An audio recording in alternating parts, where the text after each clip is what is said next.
来，朋友们，安利会使未？看看有没有聊天室。我看看这边没有动静啊。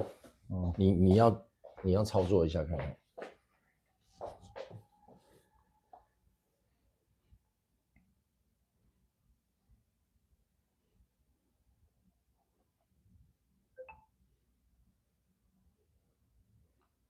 有啊，有了。有了哈 ，OK。来，等各位朋友重新上来哈。有了，上来就有了。有聊天室的，金价，这个怎么会有这个问题呢？你看最近基本上每天都有不同的问题出现，是吧？哎，没关系啦，他再怎么弄，我们还是继续的哈。重新开始哈。迄个咱台湾有一句话叫做“只要树头乔栽，唔惊树尾做风台”。对啊。我们台美党，我们就是树头乔栽啦。我跟你讲啦，台美党这个理念在台湾，尤其现在整个世界那种民主自由对抗集权专制这种两相碰撞，然后那个集权独裁专制这种，你看从全世界这一兵败如山倒真的我感觉台美党的这个诉求，这个会在台湾非常的那个被我们台湾人接受，所以现在中共外共抓的弹他的那些所谓的网军啊，那些骇客一定会想尽办法要来骚扰，要来那个阻扰这个廖董的这个直播了。对啊，没紧啦，但是我已经习惯了，他这样搞我已经习惯了啊。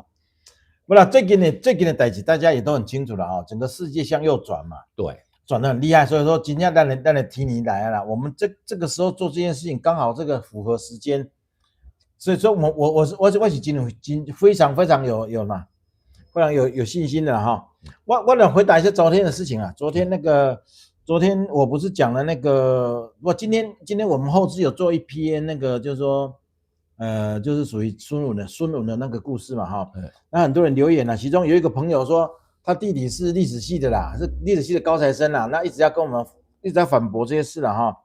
那我只是把这些东西讲一下了哈。孙文其实他是个秘医啦，什么孙博士，他狗屁的，那里有博士，他没有正式的学历，好不好？他是在香港的西医书院，他在香港西医书院是有毕业，但是香港西医书院是个没有立案的大学，虽然他是什么现在香港李嘉诚学院的前身，但是那个时候没有立案，所以呢，那个时候呢，香港的什么这样的医药局啦，这个医药局就把它认定为什么？认定为这个文凭无效嘛，所以他是一个无照行医。他是个无照行医，这个弄清楚，我们这个都敢这样说，都有出处的嘛哈。而且呢，所以呢，他那时候在澳门行医啊，他有一个很奇怪的，他有个很奇怪的行为，他说他帮人家看病，他有时候不叫人家不跟他收药钱，不收费，但是要你去帮他什么，在报纸上给他写什么，写感谢状就好了。所以他一直在一剂两起就好行销自己，但是他终究是一个没有正式学历的人。所以奇怪，你讲什么就国民党讲什么是博士，那是最好笑，那个从来他利用博士是哪个学校博士嘛？啊，也就是说他那个时候的西医大学啦，香港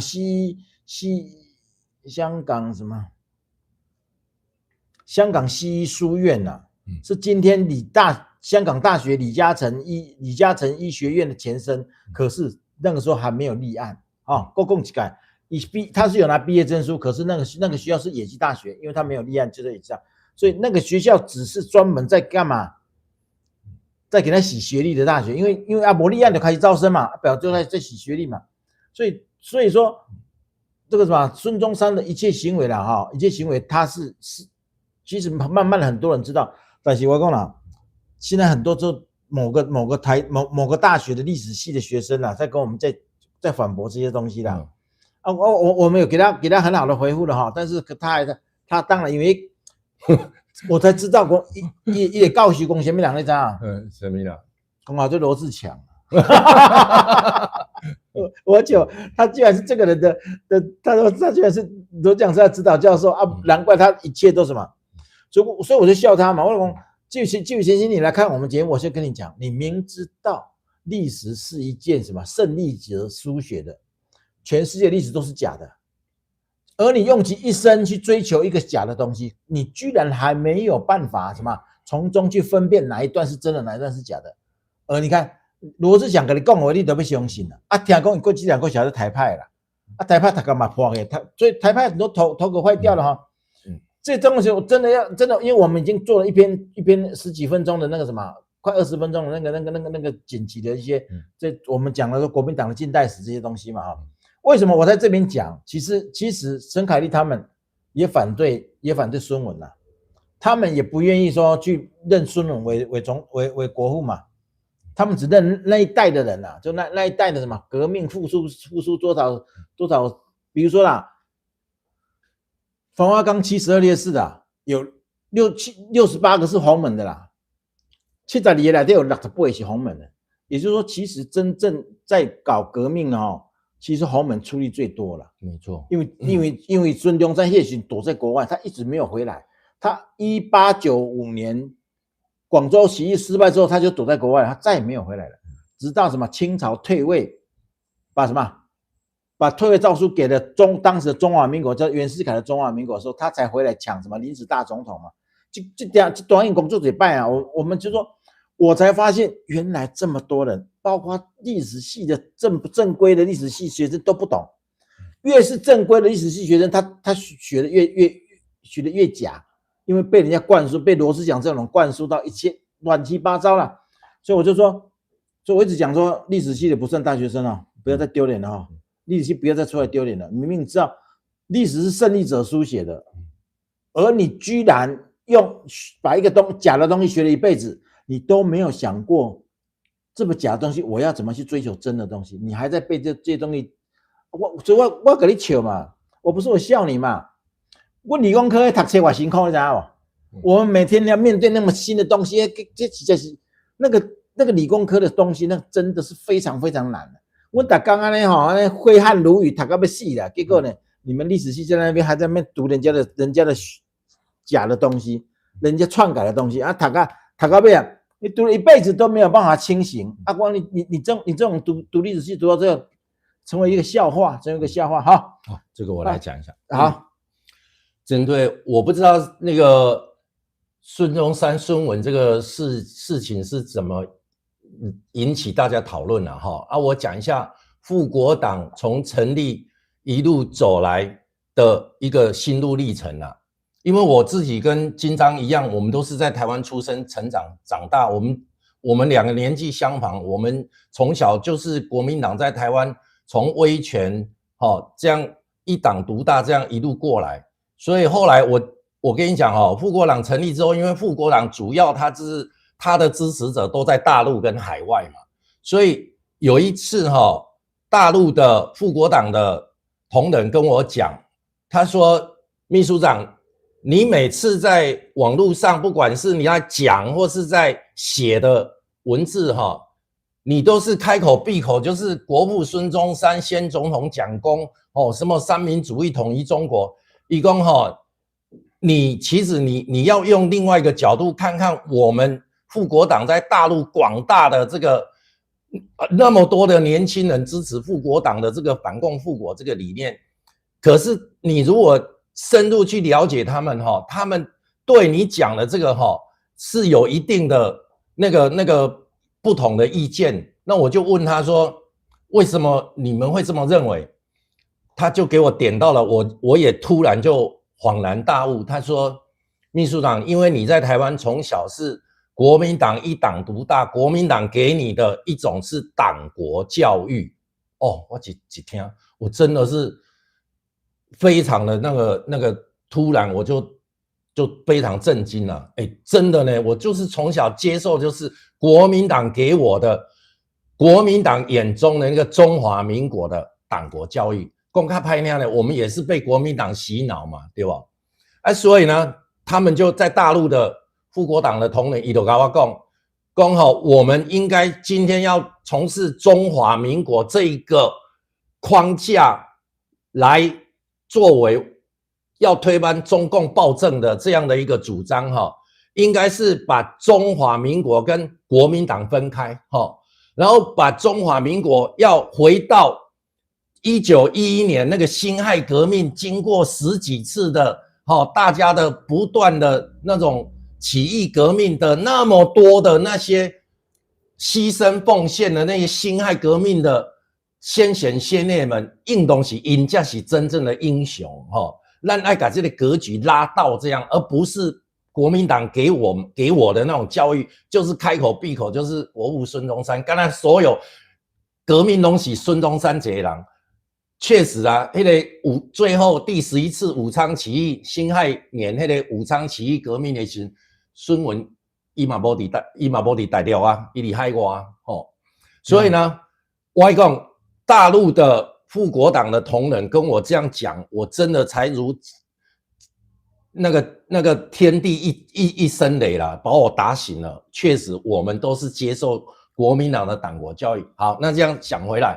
那我就接受他们的看法嘛那所以呢，你看复国党现在，我就要求我们复国党现在我们的历史观我们要重新做一个修正。现在的中华民国跟国民党要切割开来，中华民国是在1911年那个大陆上很多的那些先贤先烈不断的去冲撞这个清朝的这个封建王朝，然后呢，最后在辛亥革命的第11次革命把清朝推翻，那么一路走来了这么多的辛亥革命的英烈们的共同努力下，创建了这个中华民国当然这个过程中，国民党孙中山他们一路有他们的贡献，但是我们不能把所有功劳都 focus 都聚焦在他们的身上，对不对？应该是以辛亥革命就像讲咱这个做复国党紧张做台美党嘛是所有这个咱刚才台美党那个群内底这个有600-700个人，也是大家一起努力的辛苦的经营起来的成果嘛我们也不应该说每次开口闭口就金章是最大功劳，对不对？虽然大家都非常虽然大家都非常的尊敬他，都非常的感谢他能够发起这个所以一样的道理嘛。所以你看，所以呢，我认为尤其国民党自己了不要囝实在有够可怜的，你自己要扛着这个中华民国辛亥革命，你要扛着这个在台湾早期教育我们，你现在自己把这些一切利用蛋条，你自己去投降共匪你自己去卑躬屈膝去当共匪的走狗，你讲你自己有够可怜你竟然你自己晚上午夜梦回，我跟你讲，你们国民党这些人以郑丽文主席这一帮子完全没有反共气节，你们自己去想想看，以前你们怎么党国教育我们的，自己现在全部放弃掉你都放弃掉了，我为什么还要在那边跟你在那边当时你给我洗脑那些中华民国的历史观呢？对不对？我当然要以我大陆同胞他们认为的是辛亥革命这么多的牺牲奉献的这些大陆的中国人一起努力才创建这个中华民国嘛。所以你国民党你已经自绝于中华民国之外的啦，你没资格够底下讲什么中华民国中共嘛是那嘛叫你不可以再讲中华民国嘛，对吧？所以呢，我认为现在我们在台湾是这样，让台派的朋友把中华民国跟这个国民党把它切割开来孙中山孙文那个要讲什么国父当有为没为公开去给传播，那个是国民党自己的历史观，那个他自己现在也都放弃了，所以我们也没必要要去为这个去在那边吵架或是在那边辩论，没必要啦。我觉得回归到最初的以中国人的在大陆的这个广大的支持中华民国要复国的这些中国人，他们的历史观才是正确的嘛。他们的历史观就是中华民国跟国民党没有什么关系啦，你应该是以辛亥革命这些多千万万牺牲奉献的英烈们为所谓的中华民国的国父啊呢，好，这就是复国党的一个。那我再讲一下了哈，就那位先生了哈，就写了一大堆，因为我讲说那个什么宋教仁应该是孙中山派人暗杀的，然后他写了一大堆说什么是他们研究起来是什么是袁世凯。当然他有很多什么买凶执行者是叫应贵兴啦，然后什么直接指使者叫洪素竹啦，幕后指使人叫袁世凯啦。这个我跟你讲，这些东西都是他们这些人为了什么？为了美化历史，给他为了丑化袁世凯，给他自己编出来的。我有一个我们秘书长写出来的，我们秘书长写了一大篇哦的反驳这个东西，我来念给大家听了。第二章问秘书长我好问了哈。袁世凯没有杀宋教仁的理由，宋教仁当时是国会最大党的领袖，没错，但是他持有的席次才45%，而剩下的党派几乎全部都是友好袁世凯的党派。袁世凯杀他要做什么？因为袁世凯是可以控制整个议会的哈，虽然那个时候国民党是最大党，可是并没有过半，所以袁世凯早就跟宋教仁沟通好几次了哈，然后呢？袁世凯多次派密使与宋教仁接洽，欢迎他北上。宋教仁接受了袁世凯的邀请，目的就是为了合作阻隔，组成稳定的政权。因为国民党里面只有宋教仁对袁世凯是最好沟通的政治人物，也就是说，袁世凯没有理由说杀宋教仁，因为宋教仁是唯一可以跟他沟通的。因为那时候议会政治已经成型了，各位，那个时候已经议会政治成型了哦。那时候已经不是前面那军阀割据时哦，那个时候叫做什么？叫做共和国。所以我跟各位讲，所有他中国人最怀念就那共和国10年嘛。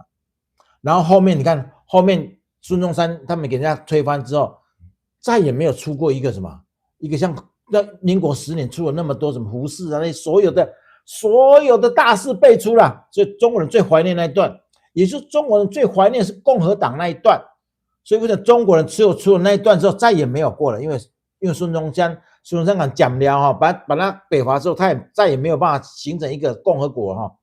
所以当时的政局而言啊，袁世凯的政府想执行应当想做的事情，却屡屡遭到国会的牵制啊，有很多政策是难以决行的哈。所以说，除了宋教仁可以跟他沟通之外，没有人了哈，所以他没有理由去杀他。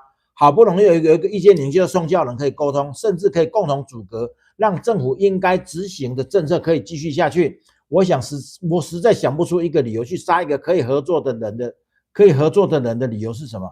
反过来说，孙逸仙才是杀宋教仁最大的嫌疑人。这个不说，宋教仁，你光宋教仁死后，黄兴立劝孙中山走法律程序弹劾袁世凯，让事实真相大白。孙逸仙偏偏不要，硬要发起2次革命推翻袁世凯。孙逸仙这个做法正好给袁世凯一个法律上的借口。孙逸仙要违法叛变，所以袁世凯以稳定政局为由，跟各国借钱来平乱。之前他们就有跟各国借钱了哈，本来各国一直在犹豫，现在这样一叛乱，当然理所当然借钱给袁世凯的中华民国使用。叛乱一平定，接下来袁世凯还是寸步难行，因为临时约法跟国会内阁制的问题很大，也没有像宋教仁这样的人物可以再当成沟通桥梁。所以袁世凯才开始推动君主立宪。所以袁世凯为什么复辟？为什么要当皇帝？他是为了做君主立宪啊！这个是当然，这个是我们执政的我们秘书长的想法。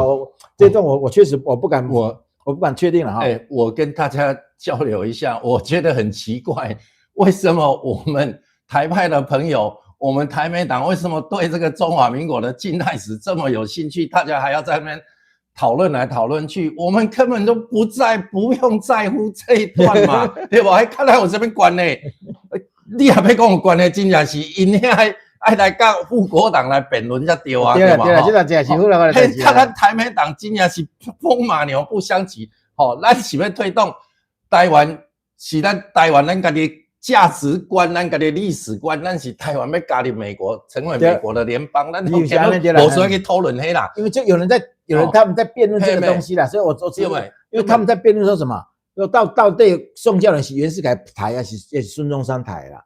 啊，我就讲，咱就根本就无需要插人的中华民国，因为进来时跟咱一点关系都无，对吧？是啊是啊，你看更合理的，合理。我们只是说要把国民党的根给我们挖掉，让它完全没有正当性。国民党你根本不用挖他自己都自掘坟墓的，他自己这句我觉得他现在讲的是对的。现在的国民党真的是差不多。对嘛，一直踹起来，他自己那个副主席萧承旭、丁冷刚，指着美国在台协会处长鼻子骂。哦，那金啊，你说这个是不是已经就有点跳梁小丑的那种感觉，对吧？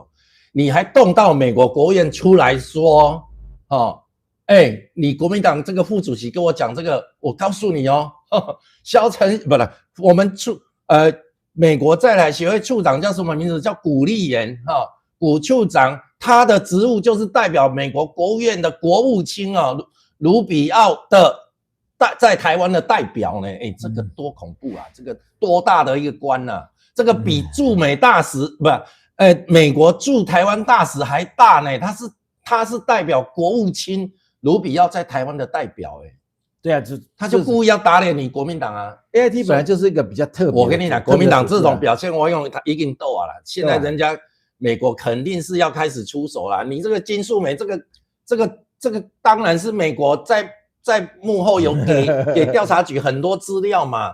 他在大陆跟中共怎么勾搭，那个美国都掌握在手上的啦。美国 CIA 在大陆体制内的，不管是党政军，也都是安插了很多人啦。你没看美国前阵不是又弄了几个影片说，你们在大陆这体制内的人，你们如果觉得共产党那样的一个体制，你们觉得活得非常的有压力，你们可以来跟我们联络，对吧？所以嘛，所以我们这一次金素梅的事情其实为什么每个人都想到说这就是美国动的手？因为你看我们刚开始大家在讨论什么军购案的事情，我都说不要紧了，那边我们不要管那个事了，那个美国会出手。果然你看现在他们一挡到嘛，金素梅先出来了，后面他一系列东西都会出来。一旦不按那走，这个东西是挡到台湾的什么？台湾的国防，那台湾的国防就等于美国的国安，所以我说美国人面对国安问题的时候，他出手是很大的。伊无派人给你暗杀是叫 K K 我真的可以跟你讲。对啊，是不是？美国他不敢做吗？你们太不了解美国了只要是为了这种事情，他什么都敢做。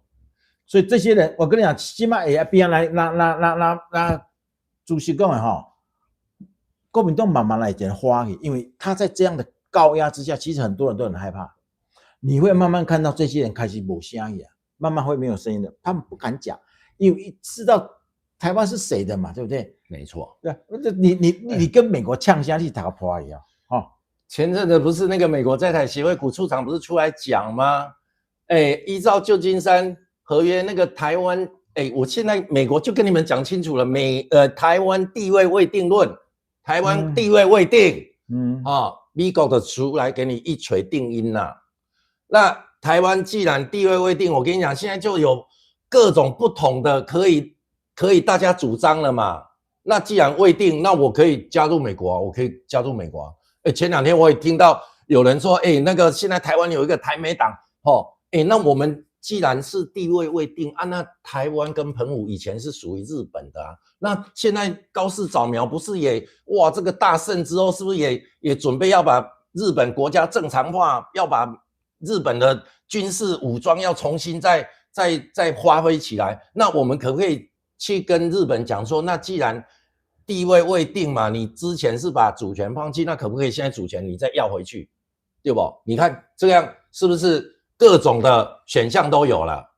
是啊，对没？赖330懂了，谢谢。台湾太多的爱中配是国安的问题，是啊，这个早晚要处理的赖清德，我讲了，赖清德先生，你现在刚刚开始而已，刚刚开始，你如果继续往这条路走，你的民调会开始高起来了。然后我曾经给他建议过很多嘛，有，我跟他建议很多，你是他的真友，你怎样？你要开戏你要给他那个愿景我要百年崛起我要什么亚太金融中心，世界的营运中心，这种在花，因为真的可以做了，已经慢慢成熟了嘛。所以如果按那走去台湾了，就很有远景。人民充满了希望。当人民对未来充满希望，这个国家就有希望，是吧？现在是因为虽然我们的国家很发达，股票快要3万4了，好不好？但是少数人底层的人他感受不到，所以有些时候总统是要什么？领导人是要给你一个愿景，就是你画一个大饼，你把它画较水，你画个大饼画个漂亮一点，让所有的人都充满了什么？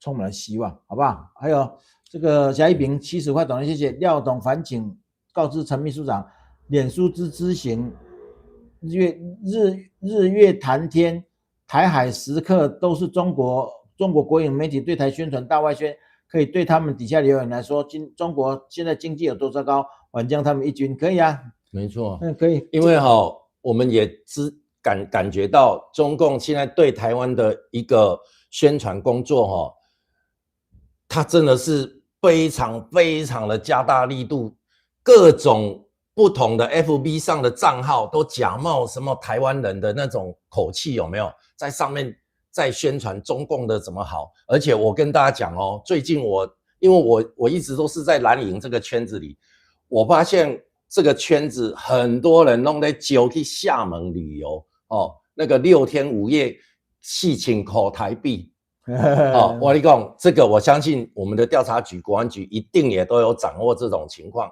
他们到处在揪啦很恐怖这个中共是无所不用其极啦。他那一天不是爆料说推特中共有2000万个假账号在推特上，你想看嘛，多恐怖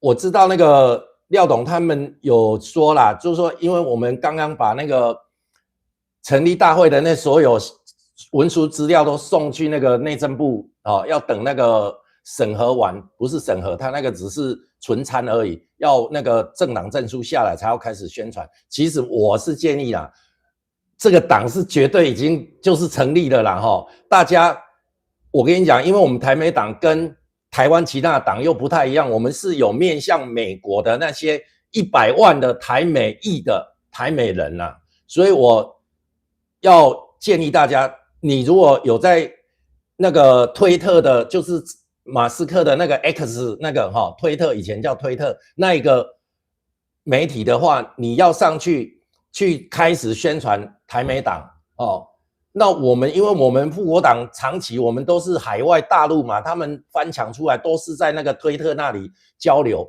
所以我们在那边经营了很久了，我们在那边很有那样的一个经验。我自己就在那边也成立了申请一个账号，我就叫台美党啊，我就整天在那个账号里面宣传台美党因为那个海外尤其是美国的台裔的，他们都玩这个推特啊，大家要到那里去宣传啦。是那个陈建宇30块懂了，谢谢。高金素梅2009年拿了胡锦涛1亿台币的捐款对嘛？你看人民币大约2000多万，没有用在詹明手身上。他不是买阳明山那个6、7千万的房子的吗？对，我跟你讲带起来啊对，那叫做啥？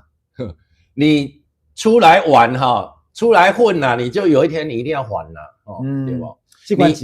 你去摕中共的好处，你就有一天一定会吃上这个苦果啦。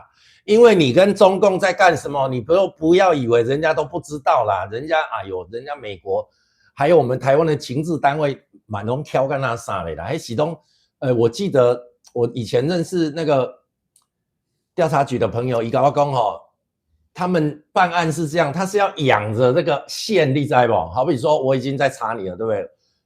我给你架线监听，不是说监听1个月就去抓你，都监听2年3年这样的。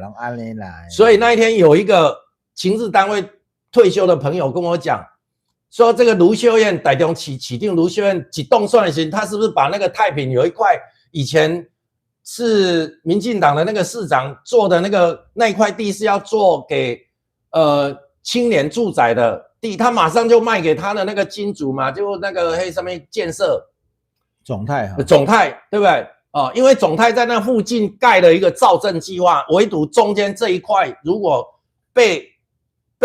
被拿去做那个青年住宅还是什么国什么住宅他会整个把它周围的那个房价拉低，所以这一块他非要买不可。所以卢秀燕第一次当选市长，就很快把那块地变更，然后就变成那个台中市私有地，然后他就把它拍卖掉啊，拍卖刚好就是总太买到了哦。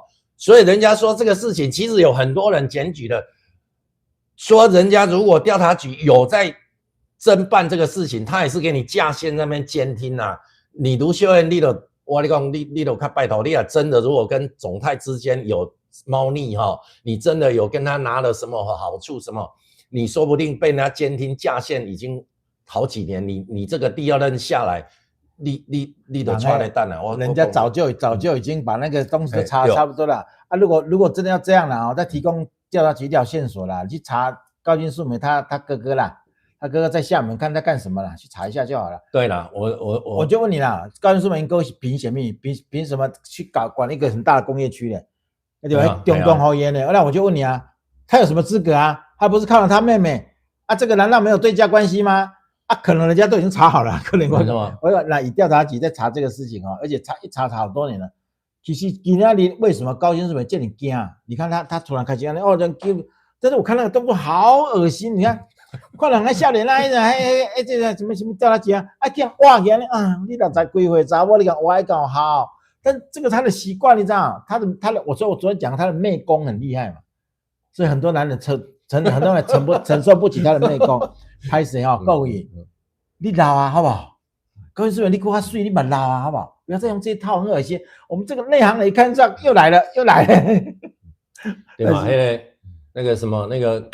廖董刚刚讲的那个，其实金素梅她当这个山地原住民的立法委员哈，因哥哥就是长期拢伫迄福建厦门遐阿公啊，有一个那个工业园区哦，等于就是上因哥哥去管理，你知道，所有内底开发什么有诶无，我相信他就变成是金素梅跟中共之间的一个利益的输送嘛，那这个其实只要早期哈，金素梅最早期得该被选李卫勋，那时候是亲民党有意要提名他嘛，反正后来谈一谈，谈到最后就反正他没有接受用亲民党，他就用无党籍，第一次去选那个山地原住民哦，原住民的立法委员有分平地原住民跟山地原住民，他就用山地原住民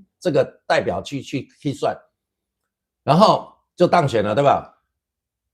我跟你讲，他跟中共中间的这一个连结，我跟你讲，就是他哥哥，这个就是个突破点。因哥哥长期都在那个我讲那个厦门、福建那个园区啊，在负责那个。这个线一查下去，我跟你讲，这多少的输送利益，那个一厘清，我讲那一就踹蛋了。这个你想想看嘛，他怎么会那么的支持中共？对啊，中共是盖有什么关系？他竟然在立法院说我们习近平，大家不好意思啦，他真的有我政治人物千万不要讲呛声哦，你该你要贪嘛嘛，按的贪，卖上高调。会变成你众矢之的嘛，对不？对。好，赖330懂那谢谢 ASIC 太文绉绉，我看不懂哪些台股值得买哈。现在各位，现在我不敢讲股票了，但是我觉得3万4了哈，是我要看谁理说了，已经涨太高了哈。现在我比讲回来，我们现在34000点了，我们的股市值股市总值，超越韩国。超越法国，超越德国，德国是什么？先进国家呢？我们已经超越他们了。人8000多万人，咱2000多万人。我们2000多万人的台湾赢了5000多万的韩国，赢了6000多万的法国，赢了8000多万的德国。所以我认为啦哈，差不多爱小花，较细理说，我因为已经太高了，不是台湾好不好的问题，是太高了，它涨得太快，它真的是要再休息一下哈。所以最近我不太鼓励大家买股票了，最近实在涨得太吓人，太恐怖了。线上的朋友一定要听我们金章的一席言哈。这个做股票我讲无包赢的吼。既然人伊是这样有研究的人，伊安尼讲啊，大家都稍微吼。涨到34000，你也没惊啊？对啊，对啊，那我可能不回档了，不可能没有一路涨上天的哈，没有一路涨上天。好了，刚刚有一个朋友讲说，台湾现在行政院好像要开发那个小 SMR 小型核能电厂。这个没有这边讲的，这都你一直主张的呀，这是必然的嘛？对啊，因为我有看到报告啊，美国奇异公司在这一块已经有很大的突破了。台湾一直都想用这个东西啦，我用不可能，望未来的国力是电力嘛，对吧？所以说必然台湾会走这条路，但是为什么行政院这点点走，他没有公开，因为他怕去惹到那些深绿嘛。每个生意我已经替你骂他了。之前我就为了这个电核能的事情，我替你们骂一下。我跟大家分享一下，我跟那个经常讲啊，我说台湾真的现在真的是迎来最好的时刻，就是我们有一个台派的左派的民进党，我们有一个台派的右派的那个台美党。我跟你讲，经常这么这个大炮型的其实。各位不要再去讲说什么台美党会去抢到民进党的票啊！你本来就是有两个，一个在野党，一个执政党，很多事情我跟你讲，金章还可以扮演一个在野党去替执政党民进党扛一些他的包袱一拍摄讲的，我讲所以我这个人贴心，你爱欢喜啊！我足贴心的呢，我拢知你来先在想啥，我替你先冲的，对吧？我讲可能是我替你先冲的，而且还好啦，我们没有要抢你胜率的票。我跟深绿朋友喊话一下了哈，如果你一直都投票给民进党，你就继续投给民进党。如果你本来已经开始想要投票给，比如说什么小绿啦，比如说什么白的，这个你就不要再投了，这个来投给我啊。你本来就投票给民进党，那就不要再投，你也不要投给我。那大家看不完给修法哈。那我来抢小绿的，我来抢什么白营的，我来抢什么反共的蓝营的。对，这个未来我们如果说呢，我们政党正式成立之后，我的能量应该可以发射出去的，因为台美党这诉求太美妙了，你知道，非常的迷人，非常的迷人。没错了。所以说，民进党你真的不用再忌讳我了，你没意思了哈，因为我真的没有想要抢你的票了。我是这么说啦，该支持绿营、该支持民进党的这些铁票就完栽啦。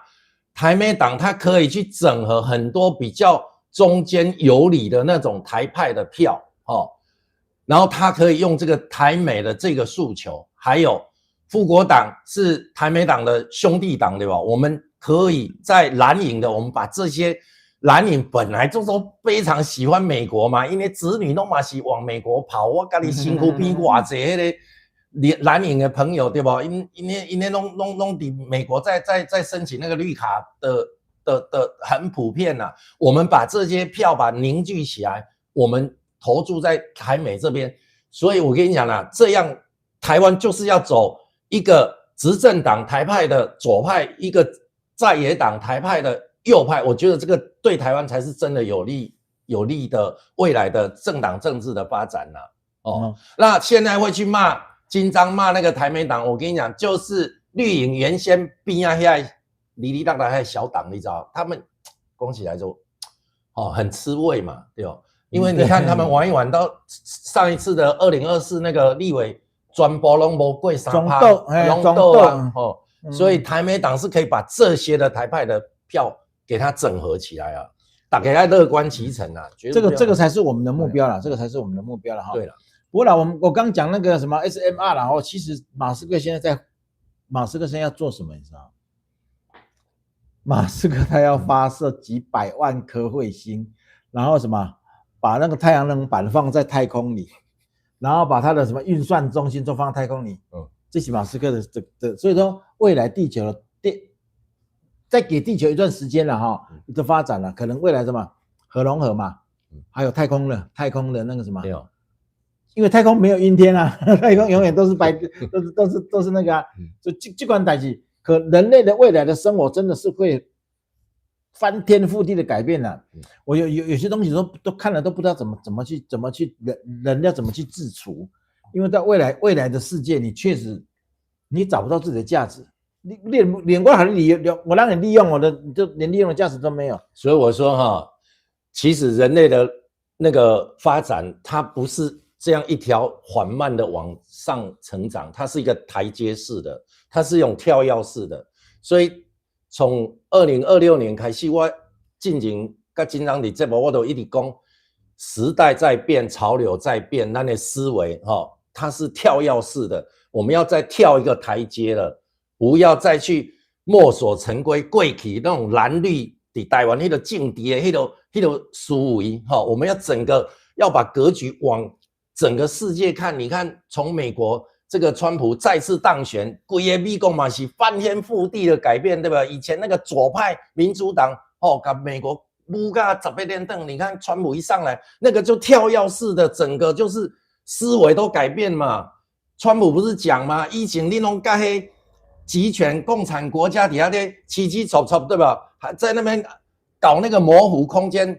川普上来，我们整个世界的格局要改变。我们现在跟这种独裁集权，我们是绝对没有妥协，绝对没有模糊空间。我们就是跟你斩钉截铁跟你讲清楚、说明白自由跟集权是不可以同时共荣的，只有我把你消灭掉嘛。所以从委内瑞拉对吧，古巴，川普讲了，年底他就要把古巴给民主化了你刚刚讲那个马斯克说要在太空，我昨天看一个新闻报道说，马斯克跟川普两个有一个雄心壮志他们要占领月球下一次月球整个就是美国的了所以我们真的时代在变，潮流在变，我们的思维真的要跟着改变了。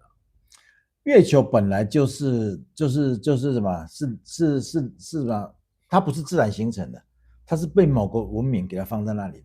所以为什么美国人上了月球之后，他们后面再也不敢上去了？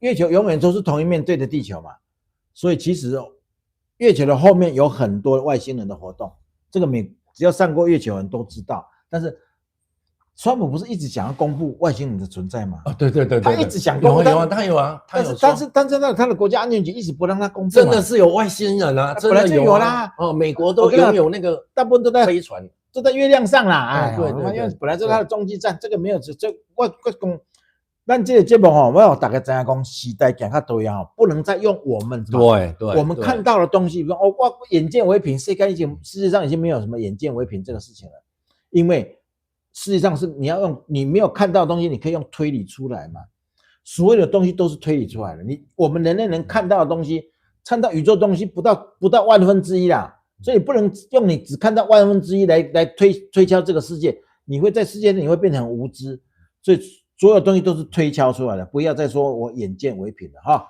我讲以前国民党在台湾他一直很惊人，说什么中共非常的强大我们不要去挑衅他我们只要配合着他，他就不会对我们怎么样。各位，你是不是都听到国民党不断告诉我们，那个恐吓我们，对吧？所以我们不能去挑衅他，我才不相信。中共，你看现在整个世界的格局都改变了。我们就讲从这个俄罗斯，中共是把俄罗斯当爸爸，对不对？中共的战斗机的引擎都还是俄罗斯给他的。好。俄罗斯的军事是比中共强到最起码100倍以上，他叫俄罗斯爸爸嘛。俄罗斯去打那个乌克兰，我问你，本来说72小时就要把乌克兰给灭国，结果现在打到最后，我们才发现，原来俄罗斯是个纸老虎啊！俄罗斯你知道他现在打乌克兰，他是把他那个2次世界大战仓库里面的那个老旧的武器拖出来用啊。所以我讲，国民党已经跟我们讲中共强大怎么样讲的那么消微，现在你就看中共视为爸爸的那个俄罗斯就是个纸老虎，那你还会对中共有什么好害怕的？所以我们真的自己一定要有自信心不要被现在国民党跟中共那种外宣那种宣传不断的。一直要好像要洗脑我们，真的大家都不用去相信这个啦。对了，刚刚比如说刚刚那个 Starlink 先生讲说，俄罗斯开始骑马了哦，这件事情是一个很大的关键，就是说对，细你来已经把俄罗斯的国力消耗了。对，为什么他们其实明明就一下子可以解决的事情，为什么自由民主国家一直在消耗它？他真的可以他们真的是有计划要把俄罗斯彻底的消灭掉嘛？没错啊，没错。然后也经济垮掉，他上次经济垮掉也没多少钱啊，不是？所以说这一次让他经济再垮掉之后，然后怎么再分裂成几十个国家，至少在西伯利亚这边已经够不掉了，你好。然后这样的话，中共就什么？就独自要面对这个世界了嘛，所以他也越来越无力了。所以我点来讲了哦，世界的局势是美国人在什么在设计的，在主导的啦。世界规头的是未来最后面对的是要面对你中国啦，没错。所以讲台湾人让我现在好惊啦，对吧？所以我们一定要跟朋友们讲清楚，这些所有的共产党的威胁都是这些收息为他们这些人放出来的消息啦。其实中国人不跟你怕，一面给你攻击啦。他打你，他干嘛要跟你讲？他跟你讲就是我没有打你，我打不了你，我只能用恐吓你的嘛。道理就这么简单哈。所以局势走到这里，我是觉得我说我讲，台湾是有史以来最好的时代，中国是有史以来最虚弱的时代。没错，这个我跟我3年前就讲啊，我3年前就讲了、哦，你看我的观察准不准呢、哦？我3、4年前的讲在位啊，我不是今年在讲的，我现在讲的一系列东西都是3、4年前就在讲的，好不好啊？所以我们的观察应该可以对台湾的政府的什么施政有一点帮助。这个我怪我足多人跟我讲哦，足多名嘴在听你的。现在不光名嘴，我现在海外那些民意人士也在听我们的啊。我可以跟你讲，赖清德一定有幕僚在听我们的。所以你不看他现在，他一时觉得他是一个比较慢的人呐、所以他现在还在我们最早给他建议的时候要什么要抓这些匪谍嘛，但是他慢慢会来啊，一般匪谍多抓，现在匪谍才刚刚开始抓而已，这个就已经可以让他的民调往上冲了。我跟你讲，金长，你不能说赖总统慢了，是你太急了啦。哦，是你啊，你就是爱之深责之切嘛，你都求好心切。毕竟啦，咱来想啦，赖总统一坐在那个总统的位置上，他真的确实是考量的方方面面比较多啦。那我们也一直相信嘛，赖总统一路从政治圈子这样一路打拼上来，我相信他是很有智慧的。我们旁边还有一个美国的这么盟友，规刚底下给咱帮忙所以大家不免烦恼。美国只要认为要出手的时候，他就会跟我们的赖总统好好的配合。你看嘛，现在是看起来不就是开始出手了嘛？我跟你讲，现在是金素梅，对不对？我跟你讲，还有一个最让人讨厌的那个叫傅昆萁。傅昆萁，我跟你讲，我相信我们的情治单位，美国的 CIA 手上，他的跟中共勾搭的那个资料多的是啦。下一步可能就要处理他了。一瓜拉瓦掌啊，不是他而已啦，一大堆的处理嘛。所以这个局势走到这里你说我们太急嘛？但是其实我们真的是把眼光看得很远啦。对啊。到目前为止，一切的剧本按照我们整个的预估在前进嘛。所以我说那一天也是一个蓝营的朋友跟我讲，他也不晓得是去哪里看了资料，那个台美党的事，他就问我然后他自己跟我讲了他说台湾政治会重洗牌，洗牌完之后，台湾真的会走入一个在野党跟执政党是刚好就是两个都台派的左右啦，国民党真的会被扫进历史的垃圾堆，这样台湾的政党政治才会比较正常啊，对啦。这是我讲就久了对吧？我一直想希望说最后什么左右台派的左右在什么在轮流执政嘛，像美国这样，美国也是这样啊。这个时候呢，前提是要把国民党先给灭掉嘛。而你发现从郑丽文上来之后，荒腔走，郑丽文讲的每一句话荒腔走都没有在管你国民党的票对，这就搞这两千话。所以这种是全世界最自私的人。你们在国民党选他，真是我觉得你们最可怜，就这一群人到今天看不懂局势。郑丽文的每一句话都是为他自己的，他没有一句话是为你国民党啦。他知道这样搞下去国民党的票大起的，所以今年国民党会很惨。所以郑丽文是国民党要被扫进历史垃圾堆的加速师啊。对哦，董教授。但是我讲嘛有人安尼讲啦，讲其实那个郑丽文难道不知道他这样搞国民党没有前途吗？他怎么会不知道呢？他知道啊，他当然知道啊。他说跟我什么关系啊？所以我跟你讲，其实郑丽文他们身边的这一群人，他们一直迷失在他们认为中共很快会统一台湾呐，他们一直在渴求的中共赶快打来台湾。可是他们现在从你看周习伟啦、帅化民啦那种嘴脸有没有？他们现在看到川普的出手，委内瑞拉的事情、伊朗的事情，他们现在愈来愈心内开始在惊了。他们认为，他们本来一直以为中共很快就会打来台湾了，现在他们发现他们当时的那个想法完全弄糟晶体啊，都不对了。因这样嘛，就紧张，你知道？他们不是说没有2028年的选举了吗？没，他们真的认为是这样，真的，他们真的认为。但没有想到美国小华那稍微一动一下就翻盘了，你看吗？我就跟你讲，这个世界的秩序跟世界的利益还是美国在分配的。你虽然给你看不，是吧？再傻的人，这个时候我们也要去亲美嘛。可是他们这个坚持要亲中，最后这一群人哦，他们是一定惶惶不安的。对，我跟你保证，没错，就是这样。起码想快乐是咱这点人，想快啊，所以各位不要灰心，我们是过了最快乐的人，因为一切都照我们的预测在想。其实国民党豢狼真的，他们惶惶不可终日。没错，我问你呢，如果照我们这样讲，他们这些人去哪里？去中国不行，中国已经完全不行了。一去中国要死，我骗你。像那个李东宪一失去台湾身份证之后，整个在乞讨，现在天天在网络乞讨，你们看到没有？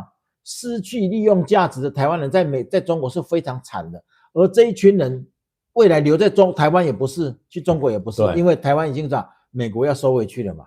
加上我们台美党这么用力的在推入美国50，那入美国51州，这体两边了，我都替他们觉得可怜了。你们这群人怎么活啊？是吧？放心啦，我不会放过你们的。我跟你讲，我一定点个戏，我不会骗你。最后，国民党郑丽文为首的这一群人，我跟你讲，不仅在台派在台湾人眼中已经被判为卖台的台奸，对不对？他在中华民国未来复国之后，大陆的中国人，我跟你讲，也是定在那个中华民主的耻辱柱上，因拢没落好去啊！我跟你讲啦，可怜啊，可悲啊！对，以后台湾是金绿轮流执政，这个代志，我一开始觉得说，哎妈喜欢呀，但是我现在心里认定，这个可能性是越来越大了哈，因为正常化就会走成这样了。正常就走这样，因为我们充满了理想嘛。没错，我们做的每一件事，我说过，我一定会监督这个政党，我不会让它有任何一偏掉了。我突然有理想性，它突然变成什么？变成为了利益的。我跟你讲，几块干丢我一下就把它拉回来了啊！我对这种事情看得太清楚了吧？这个朋友讲说周习伟不是说要打日本吗？我跟你讲，周习伟这2天不是有个短片跟蔡正元变得很厉害吗？对，蔡正元有跳哦。蔡正元有跳，蔡正元全世界舔共舔的最厉害，最近在讲话都开始怪怪的。一开始他想要并给，我告诉你，蔡正元他已经看清了这个整个形势他已经在慢慢修正，他在慢慢修正，他一定要修正。但是我那马喜欢喜我跟你讲，你这个叫做误入歧途之后，然后呢，佛家讲了，你能够迷途知返，我们也是要。黄志贤不是回来了吗？对了，我们也是要给他一群人都是这样的，因为拍手啊！真正看得懂局势的人都知道说，这个时候再去舔共是最笨的了哈。好，对没？好啦，机会嘛是机会，讲到安那些，所以我讲人群啊它是一个金字塔结构，那个先知先觉，就是说这个时期我也在看到未来状况，未来发展。那个是属于金字塔上面最顶端那个，可能只有5%的那一群人，那个叫做先知先觉我跟金章从大罢免的时候，我不敢说我跟他是先知先觉，最起码我们是比较趋近于那个先知先觉那个。我们当时就讲了，反共这一条路，你看这个罢免这样一路走来，虽然那个罢免弄得哩哩当当。大家心情都很不好。可是我们两个一直认为反共这绝对是一个世界的潮流哈，我们只要坚持，一定就会云开雾散嘛。现在不是看到了吗？对不？对啊，这个，所以说美国稍微一出手事情就完成了。你看，那我们一直在讲啊，为什么台湾是美国的占领地？所以美国是因为他还没有想要出手，所以才让这些对啊，舔共者在那小丑跳梁。美国才刚刚出手而已，整个局势翻盘，好不好？是说我们刚好在这个时候出现了，这个是天意啦，今天是天意的哈。从我们说要阻挡到今天，你看多少好事发生。对啊，美国虽然要拿格陵兰，这把是高市早苗呢，超级吓死人的大胜利，右派什么大转弯。我跟台湾除了我们没有第二个有影响力的右派，你说我们会不会发展起来？我跟大家讲，大家去网络 Google 一下，那个加拿大现在有一个省他们已经在搞那个公投，他们要加入美国，而且川普总统已经派一个特别代表去跟他们在那边参雄啊，所以那一个很有可能会成为美国第51州。所以这个形势已经在走了嘛。格陵兰自己是跟美国谈判，他已经不透过丹麦了嘛，对不对？加拿大那几个省，他也直接跟美国谈判。对啊，他们就直接在谈。我们为什么不能直接谈？对啊，我们为什么不能直接谈？所以我们的路是越来越明确。我跟你讲，各位，我一开始在想，我一直就觉得这条路是对的。可能我讲到你讲很多人就觉得你又在做梦了。可是你看整个大环境给我们的给我们的支持是这么的强大。那美国啦、加拿大啦、日本啦。过来的郑丽文啦，鼓励人啦，所有东西都在帮我们 push 我们啦，push 我们往前走。现在，那你动要不成立呢？要不成立，今天能量就安尼现在我说了，世界的发展它不是这种一条线这样缓慢往上走，它是一个跳跃式的以前那过去旧有的思维都在淡掉，这个跳跃上来了。我跟大家讲那个我要讲什么？我刚才想到要讲什么，忘记了。你跟我先讲了哈。你先讲。对啊，为什么他们可以谈，我们不能谈了？当然可以谈了，问题是谁去谈了？你让民进党去谈可能吗？民进党这个右派政党，他不可能左转啦。你们如果期待民进党左转，那是不太可能，右转不太可能啦，这只有靠我们了。那我们政党再等一下，够等一个月，那政党成立之后，我不是讲了吗？我们有几个方向要走吗？大使去攻美国嘛，秘书长去攻日本嘛。为什么突然我在讲日本？高市早苗这样搞下去，日本会变得很强大。所以未来我们回归美国跟回归日本，其实我发现都可以接受因为日本实在够强大。所以这些就我们讲，我们尽人事那尽人事，然后听天命，该做事我们就把它做好。然后未来到底是怎样发展的，其实上天会给我们一条路了，好不好？然后我们国内的东西，我们自己。开始嘛，就政党成立之后开始规划全国的全国的巡回演讲，这东西咱后边要走了。我就想问你啦，我们凭什么会起不来？我们这样做，每一点一滴都是我们走在时代的尖端，我们做的每一件事，没有一件事是为了我们自己，我们每一件事都为了台湾的整个国家民主着想。我就问你，难道台湾人民心肝这么冷吗？我们乌不乐你吗？是不是？慢慢你就发现人家台美党做的每一件事，没有一件事是为了自己，好不好？这个感觉我们会创造出来，慢慢让人民去感受到。一刚开始我们就真的可以跟民进党轮流执政了，好不好？因为台美党经常跟我们郭主席郭负责人，他们一直很守法说一定要那个政党证书下来才要开始从事这个宣传啊，从事这个作业的工作所以要不恭喜在高市早苗的自民党的这一次的当选，台美党应该去给他们发一个贺函赶快把这个台美关系台日关系把它先做起来。可是他们比较有一个坚持，他们一定要内政部给他们那个政党证书之后，他们有一个合法的地位，他们才要去做。那今天没有政党编号那没有关系因为政党编号因为我们我们复国党跟台美党是兄弟党，所以你看我们就非常有 sense， 我们就马上做了一个公函我们呢就弄了一个贺函给自民党跟高市早苗，我们去给他祝贺一下所以我们没关系啦，我们先去做一下，以后反正台美党跟复国党咱是亦步亦趋，咱是分进合击嘛，咱互相都会使互相帮忙啊，不要紧。还有我跟你讲，那个国民党那一天那个副主席萧旭岑讲美国 AIT 处长只是比科长可能职务大一点，那你就有一点在嘲笑人家美国在台协会嘛，对吧？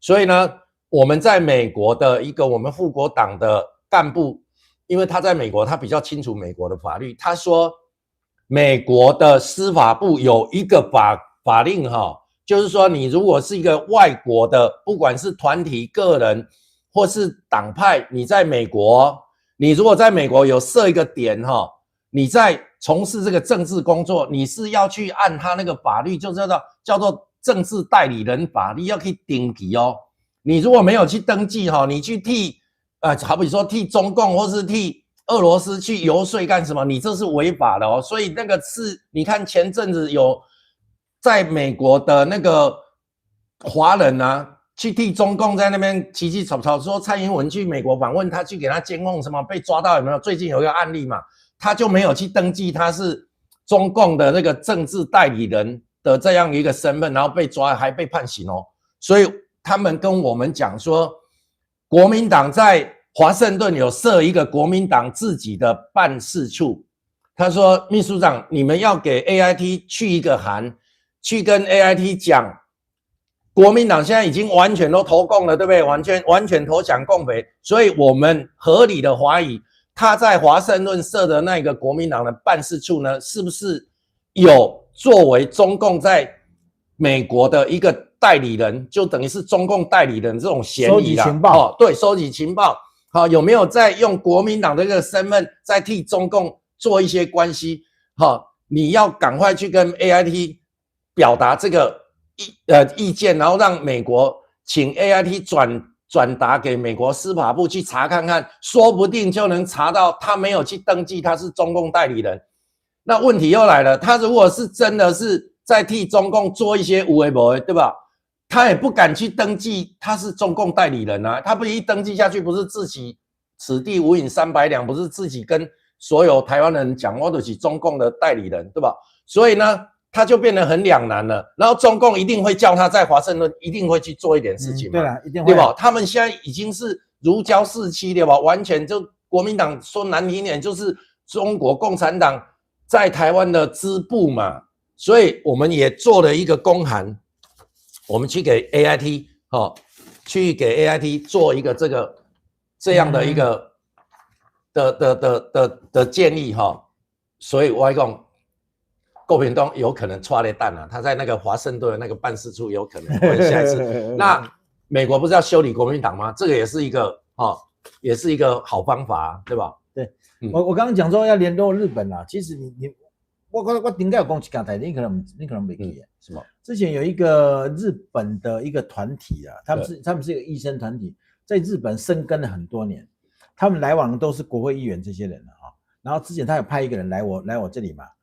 来跟我谈了一下，然后他有在我的节目上露了一个脸嘛，可能大家忘了我是想说，其实现在以日本这样的一个状态之下，我们真的可以两边进行我们真的可以请郭大使做美国然后我这边有一条线嘛，秘书长那边有一条线嘛，去跟日本去好好的去了解一下，未来我们要怎么样合作。对首先我们想要促进台日之间的什么战略的同盟这个代志来成功，我讲，其实我们大概就不用怕了。你有说要跟日本签那个共同防疫协定我觉得这很好一定会行为什么不能行？搞什么都敢说你有事就是我有事对啊，基本上代志像，基本上是赖清德，我这里 keep 没啦。我跟你讲，赖清德如果这个 keep， 我跟你讲，有啦，一定有啦。现在不是高市长的问题他绝对敢。这两搞怎么样？人家叫熊个性，你看吗？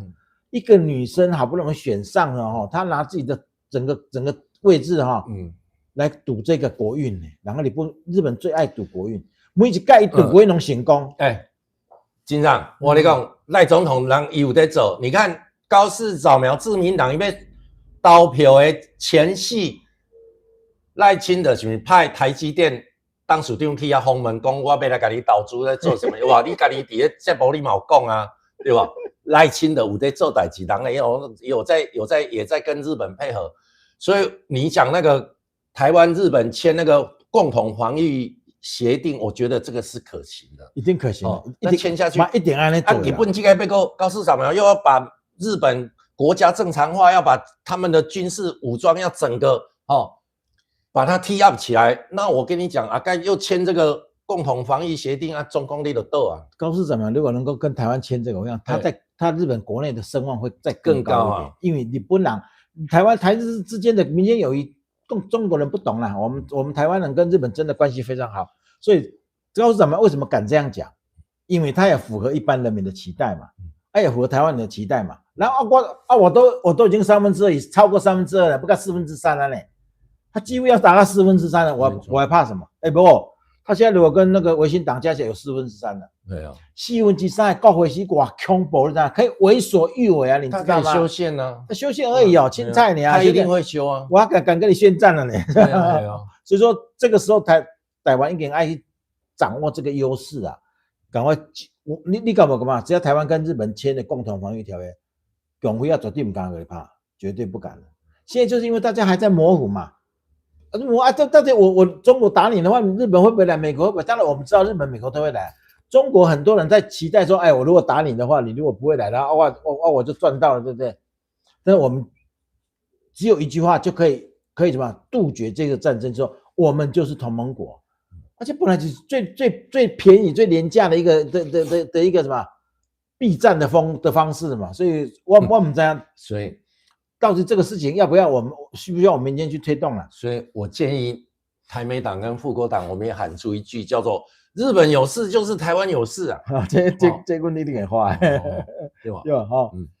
所以说这个情况真的啦尤其是你讲用台积电这个贵子家这件事情，其实对日本年轻人影响是非常大的。你千万不能刚刚讲，那还不行，那个每个政治意涵都非常非常的深，对吧？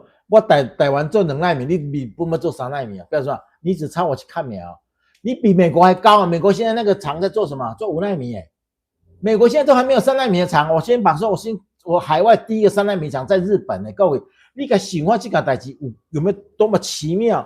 美国那规刚啊，给你钱，给你武器，给你什么？给你订单了吗？我们对美国的外销又超出有史以来最高，不到2000亿美金。结果我们把什么海外3奈米给日本，先给日本，不是给美国。对，你就知道这个事情是经过设计的它绝对不是偶然的。位置家应该也没有那么高的政治 sense 啊。那你跟我这可能真的是轻敌啊，各个处理了。一定是的啦，这个还有拜托总统那个台积电要起，怎么可能不是总统去跟他商量的？我想到那个高市早苗他们自民党这一次选举我有看到一个，就是你知道日本不是也有很多在野党吗？其中有一个都是这个人呢，就等同于台湾的所谓的那个，他就是舔共嘛，舔到就等同台湾的那个傅昆萁这个在野党这个党魁呢，在那个地方上，就像傅昆萁在花莲这样经营，多少地方派系，多少地方的那个有钱人，他们都跟他们那个家族发生非常紧密的，而且他已经干那个日本的那个众议院的那个议员，已经干了多少任了？没有人认为这一次他会落选。你讲他落选了，对吧？真的中道联盟嘛。所以我跟你讲所有舔共的这个，我讲一叶可以知秋啦。尤其日本跟我们台湾离得这么近，我们说实在，我们是非常联动性的，这个看得出来啦。你在台湾舔共这个真的没机会啊，也日本中道联盟存40席啦，恐怖不？你看这个人人没挂高啦，真的趁着跟着趋势走嘛，对，风口浪尖，猪都可以飞起来，所以起码因为高市早苗的一个整个举动带动日本的整个国内国内沸腾。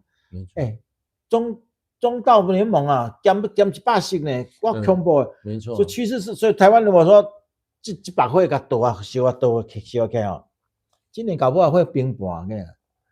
我现在开始想到今年年底这盘会冰盘了。赖清德先生，你赶快在这个东西再烧一把火，这个火给它烧，一直给它烧到年底，你要不停的。今天什么高市长没离开？没有，今天那个高金素没离开，明仔他妈的郭文奇离开，后年他妈的谁离开？你一刚个搬一出掉，啊搬到年底。对。然后接下来我跟你讲那些哈什么，开始在给台湾一个愿景嘛哈。对。就台湾要做世界的亚太金融中心。我跟你讲，但你这一冰盘哦，对。这个很简单啦，选举没有什么没在乎啦。你就把这些人民的诉求，你做给他看，让人民突然觉得哦，我活得好有希望哦。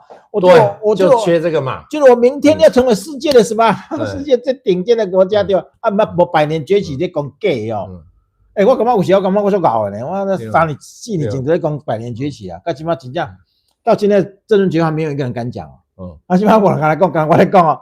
渐渐会一大堆人跟着我们讲，好不好？所以我都私下跟金山开玩笑，讲金山立起来做喝酒，你是被生意给那个拖到的政治奇才啦，吼！你差都爱来从政啊，差都爱从政。我真的不适合做生意，因为我不够狠，你知道？我们用金刚不是一个朋友在讲嘛，跟他讲啊，你跟谁合作，你应该怎样把它吃掉呢？我从来都没有想过这个的。为什么合作就是大家就是你好我好就好嘛？所以我们真的做生意不适合，因为我不够狠。不是我笨，我跟你讲，其实我做生意嘛就过来了哈。但是没有关系的，那个不是我的战场，我们就放弃了哈。我们重新开始，我们在这一块，今天真的能够走到这里哈，那是天意啦，也是天意啦。3个月前才开始在公布主党，今晚不但党组起来了，而且你看整个趋势往我们这边靠过来，你常常想到，哎，这上天好像这一切都是为了你做的呢，为我们台美党做的呢。你仔细个想，安尼有理不？真的是太奇怪了。从他们主党到今嘛，所有的优势都往我们这边靠来，啊，你如果还不成功，那就奇怪了哈。奇怪了，除非这个时候有人做了大坏事，要给我们俩掉叫扣令，这样才有可能崩盘了。我跟你讲。政党是这样啦，政党是在管理众人的事嘛，对吧？政党又不是做行李，所以政党很重要，是你那个政党的那个核心价值、那个理念那台美党它有一个非常明确的，就是我要为台湾的乡亲再找一条路。那台派过去几十年来一直找的一条，就是说，那我们自己成立一个台湾国，对吧？这是一条路嘛，一个选项嘛。那经过这么多年的，还有国际形势的，还有两岸的，拉扯来拉扯去，对不对？台美党它比较，就是说，它在现在的这样的整个国际形势，它找到了一条可以让台湾有一个更好的一个方向，而且看起来是更符合现在整个潮流时事的演变，对吧？以前美国是在民主党那个拜登他们那些欧罗巴人那样的运作下，你说那时候你去成立台美党，你也没有那个感觉嘛，所以就是说，人家说了，水到就会起程嘛，对吧？对了，今天点赞了不到300个哦，赶快各位赶快帮我点赞一下，好不好？700多人在线，一个人点一个赞就好了。点赞可以帮我们推播啦，点赞还是很重要的哦。吴文洲70块懂，谢谢。廖董陈秘书长好，我觉得台积电去日本设3奈米，可能是台美关税谈判的条件之一。台美关税谈判的条件之一，为什么要去日本设的？如果是台美关税谈判的条件，应该是去美国设啊。但是美国现在是做5奈米啊，美国现在不是做3奈米啊。这个东西我不敢确定啦，好不好？但是你有你的看法嘛？是有可能啦哈。不是啊，我的看法是，一定是赖总统跟台积电有一些讨论过，然后也要给高市早苗这个选举要给他再锦上添花一下，应该是有了啊。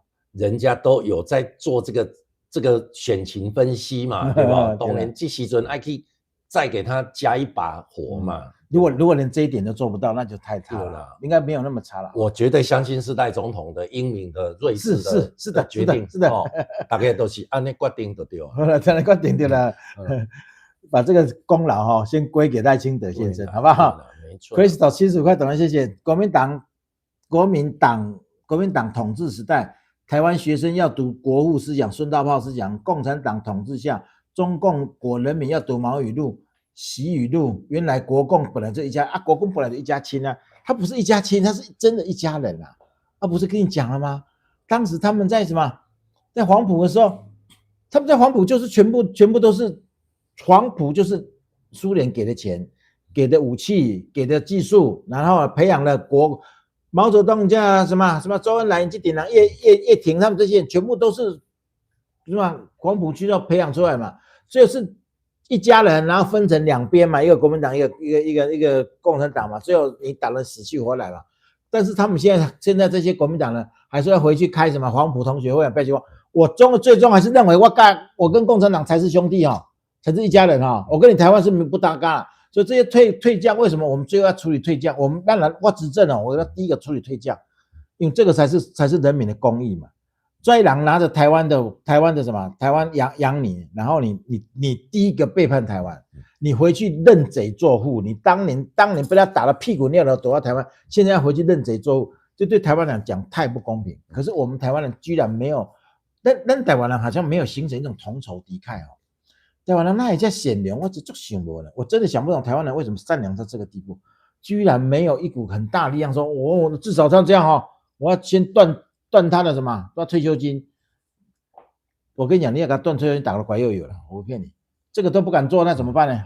讲到这一家亲，这个我借这个今天这个我跟大家爆料一下，我以下讲的千真万确，不是我自己瞎编的我一直跟大家分享说，这个世界的变化它是一个跳跃式的，所以为什么我说时代不赶快呢？局势在变了，潮流在变了。我跟你讲，中共是不是自己也变得乱七八糟了，对不？最近习近平不是去把他的那个在军方最好的一个 partner、最好的伙伴张幼霞抓起来了？你会想象到他会去抓他吗？对不？没人会想到嘛。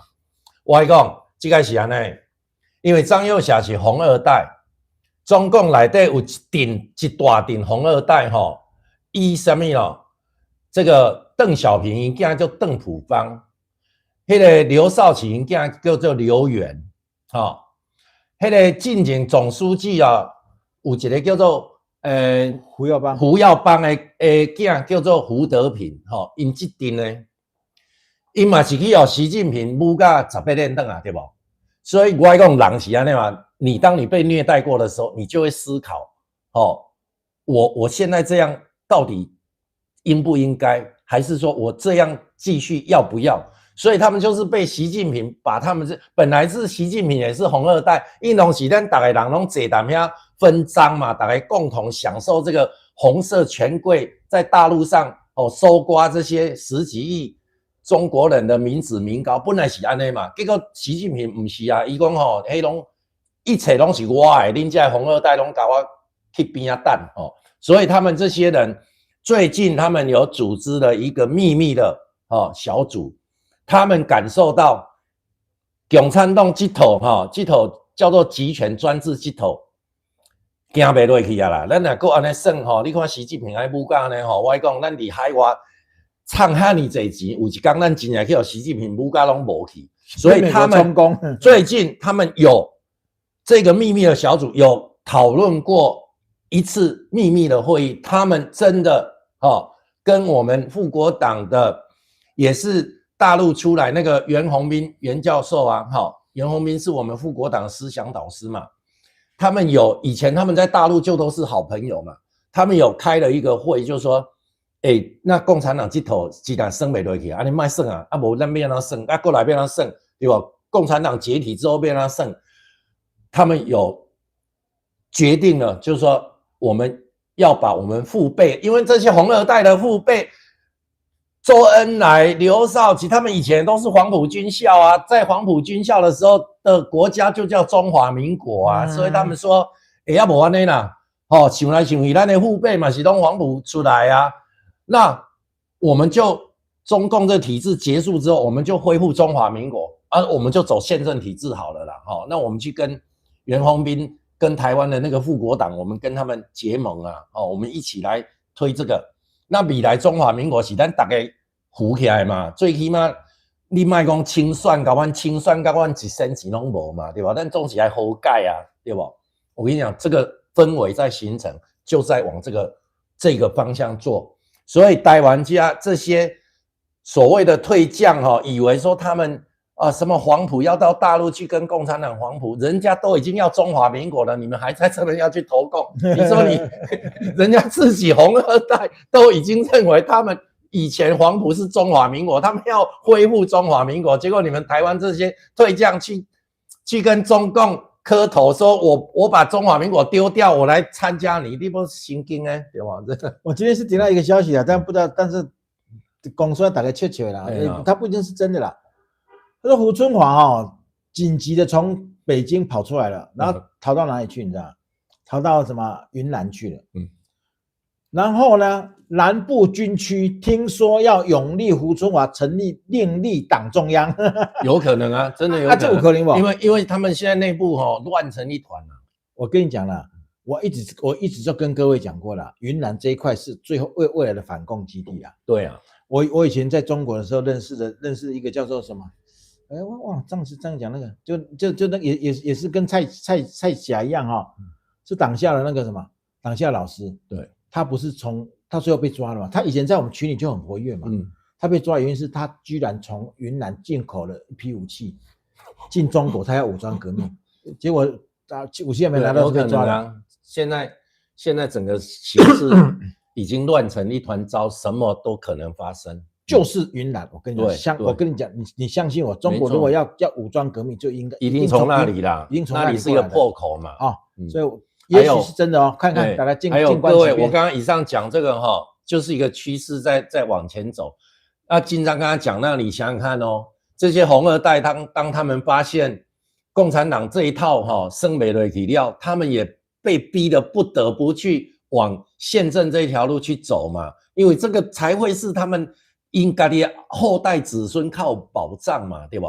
所以你想想看民国初年那时候在北伐，那个北方最强的那个不是张学良的张作霖的儿子张学良，不是叫东北王吗？他也是一看形势不对，瞬间就把中华民国国旗他们叫义字嘛，就全部挂出来了不用来打我的，我就全部恢复，不是恢复，就是我全部加入中华民国。历史永远在重演啦，中国人就是那么一群人而已。我跟你讲，习近平这种模式，你说那个红二代会不会跟胡春华他们这种团派的最后大家想想没归去，咱跟复国党因把中华民国重新恢复起来大家拢卖个差，对吧？最起码中华民国恢复，咱行宪政大家安怎好改一下，对吧？像那南非那阵白人政府被转移给黑人政府的时候，曼德拉也是说我弄一个和解委员会，让大家好改，也不要把你们赶尽杀绝，对吧？我跟你讲，这是可能是未来的建议啦。我只要建议中国各地的军头，你看，最近你们一定要很警惕这件事情。对，其实这个事情是有机会的，有机会啊。武昌起义，其实武汉三镇打下2镇之后呢，对啊，龙国章就被停掉了嘛。那个什么，那个袁世凯说你不要再打了，对啊，他在等什么？等14个省议制啊，14个人，那个有14个省宣布独立啊。对，武汉革命是按呢出来呢，所以说我跟你讲你如果说云南这个部队先起义之后，而且云南人很彪悍我跟你讲，各位，我当年在中国几个云南的那个什么，云南的那个群友对我就好，他做了一些什么，这样做了一些签名的，我的签名的那个茶壶啊，什么茶叶天天给我送。有段时间不见了，他们这群人不见了，听说他们去缅北了。我听说他们去缅北，他们已经开始要动起来了。对，所以这个动起来的时候，我说各地的军头，你们真的到时候如果这些人动起来，习近平叫你们开打的话，你们给我停在不要打，那就全国意志，习近平的斗啊。对啊，这款代志，而且因为全国都有这个氛围了，因为大家都上个不要我们拖赢啊，那中国已经穷到没有办法活了，所以年轻人真的会这样做，所以这个机会是叫野火燎原，各地的军头，你们给我听清楚，现在可能是你们人生最大的什么，最大的转折点，成功的话，你就是地方军阀，你搞不好就真的什么，搞好独立，各省独立啊，搞成联邦制都有可能啊，那你如果这个时候被习近平再把你们拿下，习近平一定不会饶你们了。没错啊，习近平杀了多少人，你知道吗？他杀了多少？他已经杀了几千个军头啦，你们算什么啊？我刚才说我一时想不起来那个话题，我要讲的是这个啦，就是说过去全世界都是民主国家，都是左派在掌权，有没有？所以全世界搞得乱七八糟的这个我以下讲这一句话没有说要批评民进党。过去民进党也都是走左派的路线然后美国也是左派那个什么民主党，所以全世界你看欧洲的民主国家也都是左派，所以搞得乌烟瘴气我说时代潮流在变嘛，美国一起来，共和党右派一起来，你看整个世界风行草原规个风潮都没赶快了，现在是在走未来这个21世纪在走这个保守左派的这个传统价值观的这个道路。中国未来我跟你讲，唯一能够恢复的也就是那个中华民国这个就是我要跟我们线上的朋友大概拜托我们现在要这样，因为未来中国大陆中国民主化，它也会一定是我们的盟友，也会是我们的朋友，因为我们台湾跟他离得非常近，我们不可能跟他完全产不高最不老啦，所以我们也要去跟他们未来一定会是一个盟友的关系，所以我要跟大家沟通，就是说我们现在在探讨这个中华民国中华民国它是一个框架，对不？中华民国也是人在里面运作嘛，那过去的中华民国从什么推翻满清，接着有北洋政府啦，有孙中山的政府啦，怎么样一路走来？我跟你讲，我们就用平常心去看那一段历史，那个是人在运作，那个人有好有坏，黑引导的代志。我们现在站在台美党，站在台湾人的立场，我们看的是大陆将来的那一个中华民国是这一个框架，未来的运作的中华民国走宪政的这一条路的中国人，我们要去跟他们交朋友，对不对？过去尤其是国民党这一票人从大陆把中华民国弄来台湾，我们给它区隔开来，国民党那边的这边的这没水准的这边，还进行威权的那边的那是人的问题，不是中华民国这个马库这个图腾的问题啦，所以我们看中华民国不能够像以前还看到他好像看到那个杀父仇人一样，我们把它分开啦。台湾现在还有在运作的政党大概有70来个啦就还没有结束啦，但是真的有在运作可能40几个啦。对，各位我问你啦，你听过哪几个？基本上没有。所以我当时跟陈凯丽结合的时候，我就已经看到这一点，我认为他们在国际上在中国内部是有影响力的，然后我们也会有影响力，所以我们这样结合，未来我们回给美国，他们回到南京嘛，这个就是我们可以率先第一个跟你们建立邦交对吧？当然啦，这个就是变兄弟之邦，没有不好，没有不好，所以我们放开胸怀了对啦。国民党不是中国没有不是国民党的专利啦，国民党他现在大概这一次他真的会垮，好吧？该时间搞，好像有朋友在敲门了，有人要来了我今天先到这里为止了谢谢各位，谢谢大家，已经过了30几分钟了那我们下周再见了好，谢谢大家，祝大家一切平安顺利愉快，好，建国必成，反共必胜。